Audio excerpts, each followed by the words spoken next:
और वहीं ओल्ड राजेंद्र नगर घटना पर दिल्ली मेयर शैली ओबरॉय ने कहा कि कल बहुत ही दुखद घटना हुई। जैसी ही घटना की जानकारी मिली, मैं तुरंत घटनास्थल पर पहुंची। वहां पर एनडीआरएफ की टीम बचाव अभियान कर रही थी। दुख की बात है कि इस घटना में 3 बच्चों की मौत हो गई है। साथ ही उन्होंने क्या कुछ कहा, सुनिए।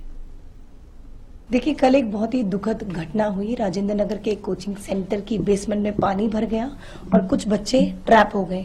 जैसे ही मुझे इस घटनाक्रम का पता लगा, मैं मौके पर पहुंची।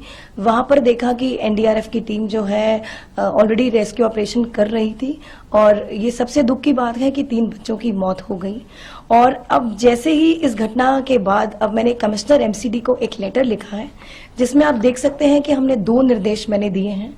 पहला, दिल्ली में जितने भी कोचिंग सेंटर्स हैं जो उन बिल्डिंग्स में चल रहा है जो एमसीडी के जुरिस्डिक्शन में आते हैं और बेसमेंट में बायलॉज के अगेंस्ट या नॉर्म्स के अगेंस्ट ऐसे कोचिंग सेंटर चल रहे हैं, उन पर सख्त से सख्त कार्रवाई हो, उन पर एक्शन लिया जाए।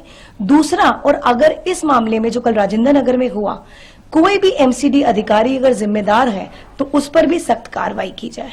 मैं आपको बताना चाहती हूँ इस बिल्डिंग के बारे में। ये जो बिल्डिंग है, इसका जो कंप्लीशन सर्टिफिकेट 2021 में मिला था और साफ साफ यहाँ लिखा है कि बेसमेंट में पार्किंग यूज और स्टोरेज के लिए और कार लिफ्ट के लिए यूज होगा। तो मैं बताना चाहती हूँ कि अगर इस प्रकार से इलीगल तरीके से या प्रॉपर्टी को मिसयूज कर अगर ऐसे कोचिंग सेंटर्स बेसमेंट में चल रहे हैं तो उन पर कार्रवाई होगी और साथ ही अगर कोई अधिकारी जिम्मेदार होगा उस पर भी सख्त से सख्त कार्रवाई होगी।